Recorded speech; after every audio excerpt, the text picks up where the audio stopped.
Bharatiya Janata party 175 సీట్లకి 25 సీట్లకి అభ్యర్థులను వెతుక్కోవటం అనేటువంటిది guarantee. Number 1. Number 2, నాకు తెలిసినంత వరకు ఒకవేళ భారతీయ జనతా పార్టీ లేకపోతే చంద్రబాబు నాయుడు గారు, లోకేష్, ముఖ్యంగా లోకేష్ ఈజ్ నాట్ ఇంట్రెస్టెడ్. ఎవరి మీద? మన పవన్ కళ్యాణ్ గారి మీద ఆయనకి ఇంట్రెస్ట్ లేదు. ఎందుకు లేదు అంటే పవన్ కళ్యాణ్ తోటి కనుక అయ్యేటట్లయితే లోకేష్ కనుమరుగైపోతారు. ఎందుకంటే మనం మామూలుగా అపోజిషన్ అయినప్పటికీ మనం కొంత మాట్లాడుకుంటే పక్కన అన్నయ్యని తమ్ముడిని కూర్చోబెడితే అన్నయ్య డెఫినెట్ గా డామినేట్ చేస్తాడు. మా అన్నయ్య నేను అనాలి తమ్మయ్య నువ్వు కాసేపు పక్కన కూర్చో అంటాడు. అందువలన తను ఇంకా ఎదిగేటువంటి పరిస్థితి ఉండదు. కాబట్టి అనవసరమైనటువంటి ప్రేలాపన. మన ఎవరు చీఫ్ మినిస్టర్ అంటే డైరెక్ట్ గా చెప్పేశాడు. అతను పాప తెలీదు. అక్కడ కూర్చున్నటువంటి వాళ్ళు మాట్లాడుకున్నట్టున్నారు.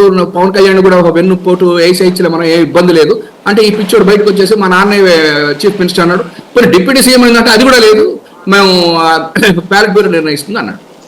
అక్కడి నుంచి జనసేనలోనూ ఇక్కడ కూడా కింద లెవెల్లో మాత్రం కొంత వ్యతిరేకత, లేకపోతే ఇది ఏమిటి అనేటువంటిది ఉన్నది. అయితే భారతీయ జనతా పార్టీ లేకుండా తెలుగుదేశం తోటి పవన్ కళ్యాణ్ గారు వెళ్తారని నేనైతే అనుకుంటున్నాను. ఎందుకంటే ఇది లాంగ్ ప్రాసెస్, అంటే దాన్ని ఏమంటారు లాంగ్ రన్. ఇదిలో ఆయన భారతీయ జనతా పార్టీ తోటి పక్కన ఉంటే ఎప్పటికైనా ఉపయోగం, కానీ తెలుగుదేశం పార్టీ తోటి ఏముంటుంది? ఆ పార్టీనే తెలంగాణలో కూడా క్లోజ్ అయిపోయినటువంటి వేళ. కాబట్టి డెఫినెట్ గా పవన్ కళ్యాణ్ గారు ఒకవేళ భారతీయ జనతా పార్టీ ఆశీస్సులు కనుక లేకపోతే చంద్రబాబు నాయుడు పవన్ కళ్యాణ్ గారి దగ్గర రానిడు, పవన్ కళ్యాణ్ గారు కూడా బయటికి వెళ్ళిపోవచ్చు. నాకున్న ఇన్ఫర్మేషన్, మా అన్న ఒప్పుకోకమని మా శాంతి ప్రసాద్ అన్న, ఒకటి మాత్రం నాకు తెలిసింది ఏంటంటే 120 మంది అభ్యర్థులకి పవన్ కళ్యాణ్ ప్రిపేర్ అవుతున్నాడు. ఇంకో 55 అటు ఇటుగా బీజేపీ తోటి కలిసి వాళ్ళిద్దరు వెళ్తారు. చంద్రబాబు నాయుడు గారిని ఒంటరి వాడు అవుతాడు. అయితే చంద్రబాబు నాయుడు గారి యొక్క ఆలోచన ఏంటంటే ఈ కేసులు, ఈ గొడవలు ఇవన్నీ చూసిన తర్వాత ఆయన, నేను మీకు ఎప్పటి నుంచో చెప్పాను, మొదటి నుంచి చెప్తున్నా, ఈ కేసులు వీటితోటి ఆయన రెస్పెక్టబుల్ గా ఈ యొక్క రాష్ట్రంలో ఉన్నటువంటి రాజకీయాల నుంచి ఆయన తప్పుకోవడానికే ప్రయత్నం చేస్తాడు తప్ప ఇవాళ జగన్మోహన్ రెడ్డి గారి మీద పోరాటం చేసేయాలా లేకపోతే ఇది అనేటువంటిది లేదు. దీనికి ఒక్కటి చెప్తాను.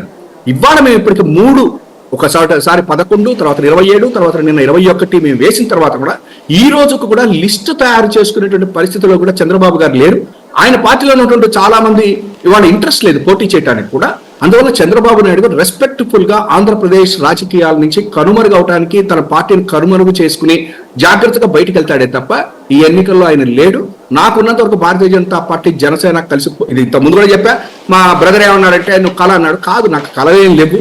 మా కళల్లో ఒక్కటే నిజం కూడా అదే ఏంటంటే జగన్మోహన్ రెడ్డి గారు మళ్ళా సీఎం అవుతాడు ఆంధ్రప్రదేశ్ లో 2024. అదొక్కటే నా నిజం. కాబట్టి కళ అంటే మీ ఇష్టం. కానీ వీళ్ళిద్దరు మాత్రం జనసేన, ముఖ్యంగా పవన్ కళ్యాణ్ తన యొక్క భవిష్యత్ రాజకీయాల కోసం భారతీయ జనతా పార్టీని వదులుతాడని చెప్పని నేను అనుకోవట్లేదు. At the same time Bharatiya Janata party కూడా జనసేనతోటి కలుసుకుని ఈ రాష్ట్రంలో మిగతా చోట్లలాగా ఎస్టాబ్లిష్ అవడానికి ప్రయత్నం చేస్తుంది తప్ప తెలుగుదేశం పార్టీతో వెళ్తే ఇంకొక 10 సంవత్సరాల పాటు ఇదైపోతుంది. అప్పటికి పాకిస్తాన్ లో కూడా బీజేపీ జెండా ఎగరచ్చేమో, కానీ ఆంధ్రప్రదేశ్ లో మాత్రం ఎగర. రైట్. ఇక్కడ శాంతి ప్రసాద్ గారు ఒక కీలకమైనటువంటి పాయింట్ ఏంటంటే, ఇది నిజం, లాస్ట్ వీక్ మన రాధాకృష్ణ గారు రాసినటువంటిది, పొత్తు పెట్టుకోవడానికి కాదు, పొత్తు వద్దని చెప్పడానికి చంద్రబాబు గారును పవన్ కళ్యాణ్ గారు ఢిల్లీ పెద్దలతో ప్రయత్నిస్తున్నారు. మీరు ఒక్కసారి అంటే వాళ్ళేదో మీ మీద ఒత్తిడి తెస్తుంటే